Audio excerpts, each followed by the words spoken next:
Assalamu alaikum dear students, this is Fahim Anjum Khan in front of you. I am lecturer in English at Aspire College Jhang campus.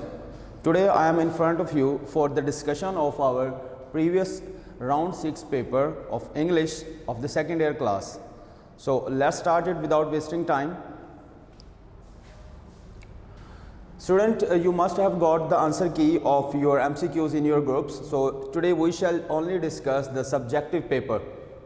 In subjective paper, your first question was your short questions. In the first short question, you are asked to answer the 2 reforms introduced by Mustafa Kemal. You have studied many of the reforms by Mustafa Kemal, like I have written on the boards, like he abolished wearing of fez, he replaced old manuscript with the Roman one, he introduced higher education for the women, he built roads and railways, he introduced a banking system. These were all our reforms by Mustafa Kemal, but you are asked to write only 2. So you can write any 2 from them, like you can write abolishing of the fez, replacing of the manuscript, higher education for the women. Any 2 you need to write in detail. So your first question can be covered like that. Moving to the next question, it was asked by you, actions to beautify and make the capital strong by Abdur Rahman. The question was that what were the 2 actions taken by Abdur Rahman to make its capital beautify and strong. So here I have written some clues. He built a wall around his capital to make it strong. He introduced a well-disciplined army of 40,000 Berbers. You have studied that point in your lesson. He built an aqueduct for the water supply to his capital. He built a garden in his palace. He introduced exotic plants. Exotic plants mean foreign plants like that were not introduced before that in that capital. So these were the things that he done to make its capital beautify and to make it strong. So you can write all these things in detail. Here on the board I have just given you some clues and hints, and you can give explanation of all these things in your own way. So moving to the third question. The third question was, what is the significance of the title, the jewel of the word? The jewel of the word, basically a title given to Cordova, and it was given by a female priest or nun, keeping in mind overall progress of Cordova. Cordova had become the central point of the world for all type of things, like if anybody needed a good doctor, good engineer, architecture, anything else that they wanted, so they moved toward Cordova, they looked toward Cordova. So you can write this answer in this way. The title actually refers to Cordova, a city in Spain. It basically highlights the cultural and historical significance during its peak time as a center of Islamic learning and history.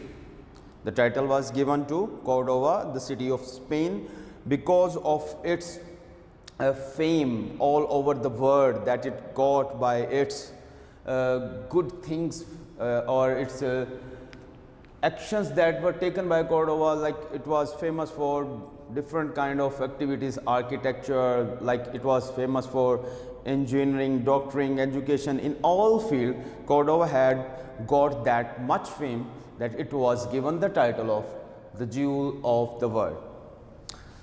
Moving towards the next question, it is related to Mr. Chips. Who was Linford? Keep one thing in your mind. All the characters in Mr. Chips' novel are much important because they are asked in exams. Like it's a very simple question, who was Linford? But the character is having its own significance. So you need to know who was Linford. Linford was a boy who came to visit Mr. Chips a day before his death. Basically, it was a trick played by some other students.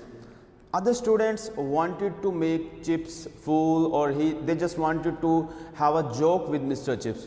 And Chips also knew that thing, that they are making fun of him. So he knew how to handle that situation. He always welcomed such type of students. He never showed anger. So once a student came to meet whose name was Linford. Linford was a new student at Brookfield. He came to see Mr. Chips a day before his death. He said, "Goodbye, Mr. Chips." That is the thing related to this question. It's very much important thing. He said, "Goodbye, Mr. Chips," while he was leaving. And the importance of that dialogue is that the same dialogue was said by Catherine a night before their wedding. And the tone of Linford actually resembled with the tone of Catherine. Now Chips started remembering his past, especially Catherine and her tone and voice. It was echoing in his mind, and he was lost in his past memories, and he became faint, and the next day he found himself on the bed. So he said, "Goodbye, Mr. Chips," in the same way or tone and the manner as Catherine said to him a night before their wedding. So that is the significance of this character. Linford was the last visitor who saw Mr. Chips, who met him, who talked to him. So you can keep all these things in your mind while there comes a question about Linford. So this portion was your short questions portion. The next question in your paper was phrasal verbs. Keep one thing in your mind, that examiner always give a pair of words with the ratio of 2 or 3. There are total 8 idioms and phrasal verbs. In that portion, he can give 5 idiom or 3 phrasal verbs. So you should keep in your mind that phrasal verbs are not unimportant. They are much important. You have to always remember them. So in the paper, we just gave all the phrasal verbs, and you should keep their meaning in the mind. They are very much different from their wordings, like bring in has a different meaning, but you may think that you are asked to bring something in, but it does not have that meaning. So first phrasal verb was bring in. इसका मतलब है आमदनी या फिर कुछ मुनाफा कमाना, to get some profit or to earn, or your income. So you should write the sentence, my job does not bring me a lot, but I am happy with it.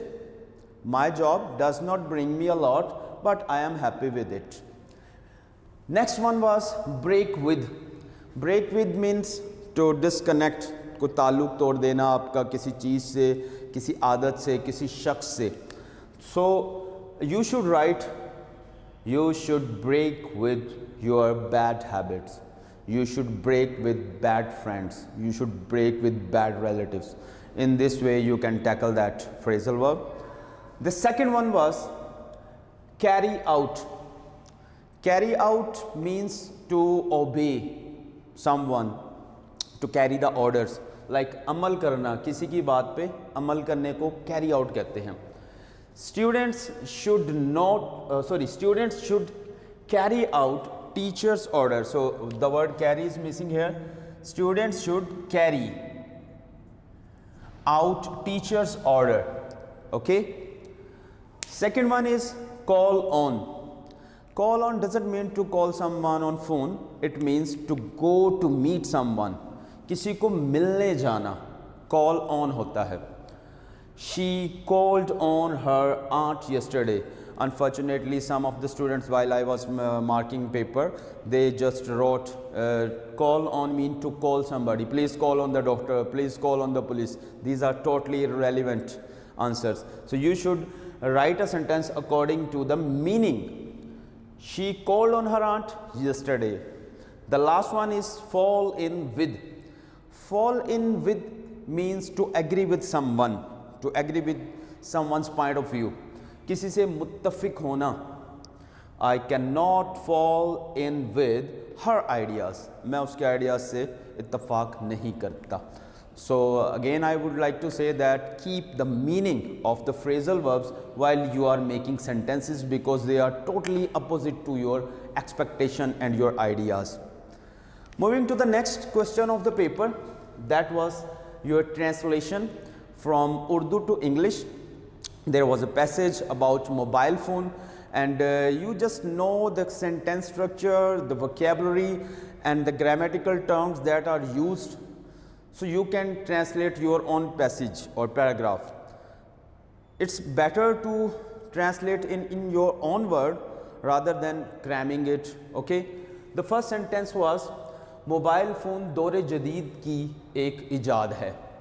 For that we are using simple present, we are not using any verb. Mobile phone is an invention of the present time. Second sentence was ये बातचीत का एक बहुत ही सस्ता और मौसर ज़रिया है. For that you are again using a simple present tense. It is an effective and cheap source of communication. Clear? लेकिन इसके कुछ नुकसानात भी हैं. So you are starting next sentence with the conjunction but it also has some harms. You can use variety of words. Instead of harms you can use it also has some disadvantages, demerits. Okay, it's up to you which vocabulary you want to use. Second one, हमें इसके गलत इस्तेमाल की हौसला शिकनी करनी चाहिए. What does mean by हौसला शिकनी? हमें इसका गलत इस्तेमाल जो है वो कम कर देना चाहिए, उसको इस्तेमाल नहीं करना चाहिए. We should discourage its wrong use. You can use another word instead of wrong use. We should discourage its bad use, its misuse. Okay, it's up to you. Next question was that हम तमाम को इसके गलत इस्तेमाल को छोड़ देना चाहिए, तर्क कर देना चाहिए. Here we are using a phrasal verb give up. Give up means तर्क कर देना, छोड़ देना. We all should give up its wrong use, misuse, bad use. Okay, you can use another word instead of give up. We should leave. Leave भी आप इस्तेमाल कर सकते हैं. I said कि it's up to your vocabulary which words you want to use. The next sentence was अल्लाह ताला उन लोगों से नाराज़ हो जाता है जो दूसरों को तंग करते हैं. So we'll start the sentence from Allah Almighty. Keep one thing in your mind, while you are writing any word for Allah Ta'ala, you have to keep the capital letter of the first letter should be the capital. Allah and Almighty, they should have in capital letter. Allah Almighty becomes angry. Angry is not a verb, so you have to introduce a verb that is becomes angry. Some student write angried, angries. It's not a verb. With those who tease others. Tease के साथ कोई ऐसा नहीं आएगा because it's using for the plural verb. Those के लिए इस्तेमाल हो रहा है. Those who tease others, वो लोग जो दूसरों को तंग करते हैं, अल्लाह ताला उनसे नाराज़ हो जाता है. And the last question in your paper was essay writing, and your essay topic was traffic problems in a big city. Here I would just like to give you some tips of writing essays. Not all the essays are written in the same tense. Some essays have a requirement of the past tense. Some essays have requirement of the present tense. This essay, traffic problems in a big city, basically it is a current issue. It is a problem prevailing in the society. So you should use mostly present tense, and you will be using should plus first form in the majority of the essay. And while writing essay, you should keep three parts in your mind. You should give a proper introduction. The first passage should be introduction, and secondly you have to give supporting details like 3 to 4 passages or paragraphs you can write describing your point of view, whether it is in the favor or whether it is against that topic. And the final paragraph should be your concluding paragraph, and your sentence structure, your vocabulary, your grammar, they should all be up to the mark that they will force the examiner to give you maximum marks. So it was all about our today's lecture. I hope that you have got most of the answers that were in your mind related to your paper. Okay, stay safe, stay at your home, but keep one thing in your mind: do not waste your time.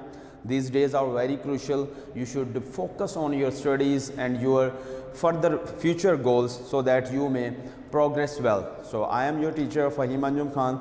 Allah Hafiz, take care.